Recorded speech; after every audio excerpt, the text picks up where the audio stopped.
Are you ready to find out what makes an executive assistant irreplaceable in their client's business? Now, this is part of my EA 101 series that I've been doing, walking you through the different ways that as an executive assistant, you are guarding your client's attention, their outcomes, and their time.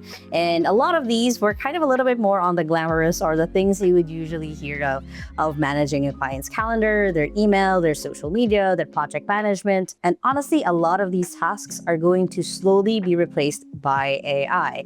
And the unglamorous stuff, the things that make an executive assistant stick and work with our client long-term are the behind the scenes unglamorous things that you don't usually hear about. And I'm going to walk you through what those are and what makes you replaceable as their executive assistant. Now, a few of the unglamorous things that comes with the territory of being an executive assistant. First one is cleaning up a task list that no one really asked you to touch. So what this is a lot of the time as you're joining and starting to work with your client, they're going to be old task lists that they've had, a master task list or a master task list 2 even. So as you are getting started, one of the things that you would want to make sure that you take initiative on is cleaning up that list, going through the old tasks, the things that could be archived, the things that could be put into a later, the things that could even be just deleted off of the team or your client's task list to make sure that they're only really focused on the things that matter inside of the business. Next is updating standard operating procedures that are 6 months out of date.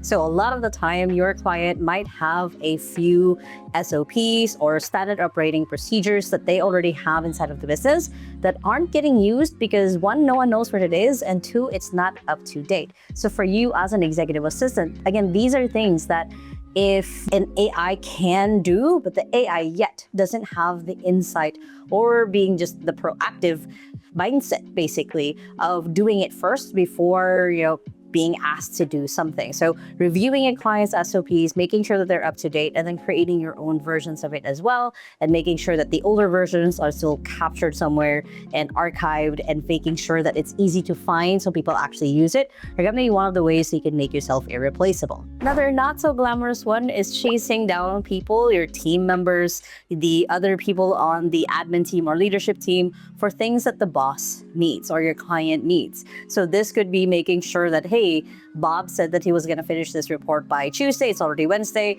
I'm going to go ahead and follow up with them before the boss even realizes that he was supposed to send that over. So you're the one in charge of making sure that things are running and things are going. So then for your client's point of view, you are handling a lot of the things that, again, he's not really asking you to do, but you're already seeing things that, hey, this will break. Hey, this might go wrong. I want to make sure that I'm proactive enough and I'll take that initiative to make sure that this is fixed or this doesn't become a headache later on. Next is noticing a problem inside of your client's business that keeps happening and finding the root cause of it. So what this means and what this looks like is, let's say, for example, Mike is supposed to send this report every Tuesday. For some reason, he always gets stuck and he's not able to get that done. So rather than just following up with Mike and maybe even Bob later on, but rather than just following up with Mike, you are finding out like, hey, why is this always stuck? Like, is there anything that I can do to help to get this unstuck so it helps my client to be able to move things along?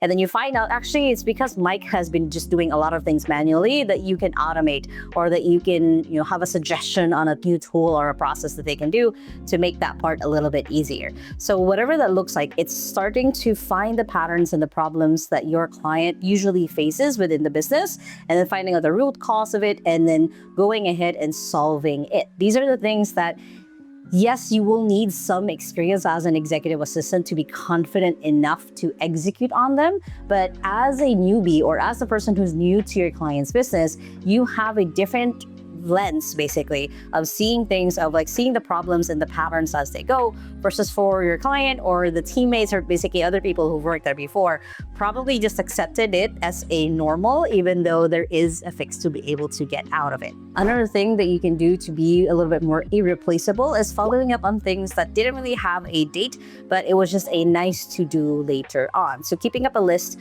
of like, hey, we said that we wanted to work on this. Like, hey, this was a pending project since like last year.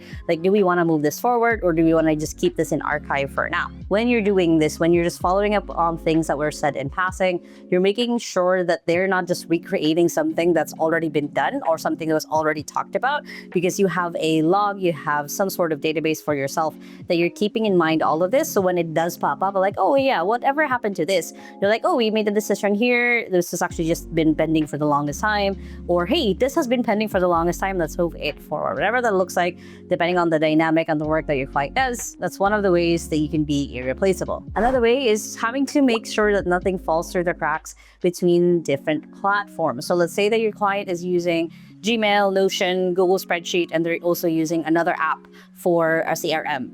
It's making sure that in the sales process, let's say as an example, is leads don't fall through the cracks because you have to check the CRM, into the Gmail, into the WhatsApp, and seeing all of that happening all at the same time. You're making sure that things are caught some way or the other, so that it doesn't slip through the cracks, it doesn't get forgotten, or it doesn't get paused unceremoniously because no one knows what happened to it. Another way that you can be irreplaceable, and this you can definitely just tap and use AI for, is reorganizing and renaming files. So this is something that you can ask Google Gemini if your client is using Google Workspace, or Copilot if your client is using Microsoft, whichever tool has access to the files already, asking the tools like, hey, can you go through all of the files right now that we currently have?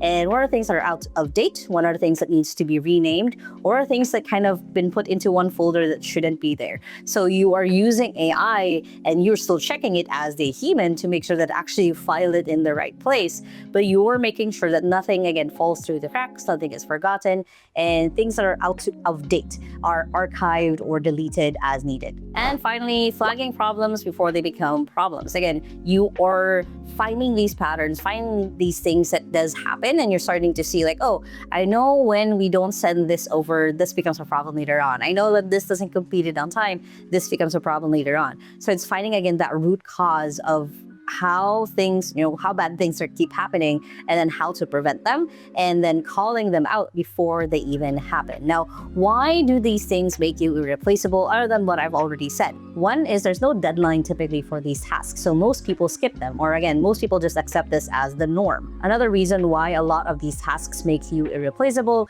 is that your boss doesn't have to ask, you just care enough to do them anyway. You've built it inside of your own system, of your own mindset of being an executive assistant, that you'll just take care of that. And you know that when done consistently, the business just runs. Things don't pop up as problems more than usual, or you're just able to prevent problems from popping up because you've already, seen it coming from a mile away, and you're able to prevent it from happening, or you're able to solve the problem before it becomes a problem. And honestly, when you are an executive assistant, a lot of the time you are an executive assistant for a while. There's not really a lot of stair step. There's not really the quote unquote like promotions when it comes to executive assistant, because you're working closely with your client. There's not really a ladder that you can go into. And as an executive assistant, the main way that you become irreplaceable is to do more of the work and be able to ask for raises later, be able to take on more responsibility later. But you do all of that by going through the steps that I just talked about of like catching things before they become a problem, updating systems as needed, and making sure that everyone is in the loop on what is supposed to be happening and keeping your client up to date. And that is ultimately how you guard your clients' outcomes, is by making sure things are happening as they should be, and you are problem solving before it becomes a big actual problem. Now, if you guys like this video, make sure to hit the thumbs up button right there. Comment below, what unglamorous task have you been doing as an executive assistant that no one always sees? And basically just show off in the comments, because I would love to cheer you on right there. And if you want to learn more, make sure to check out the other videos in this series, and watch out for the next couple of videos where I'm going to dive into a little bit more of getting started as an executive assistant and ways that you can actually really grow inside of the role. Or you guys can join my AI for Virtual Assistants community in the link in the description to learn more about the week per week of the different ways that you can replace different virtual assistant tasks with AI. And if you still haven't yet, make sure to hit the subscribe button right there so you don't miss any of my videos every Sunday on how to grow your career, especially with AI. And if you are a business owner yourself, you can check out my second channel right here. And you can check out my latest video right here. Hope you guys have an amazing and wonderful day. And remember that small steps matters. And I'll see you in the next video. Bye!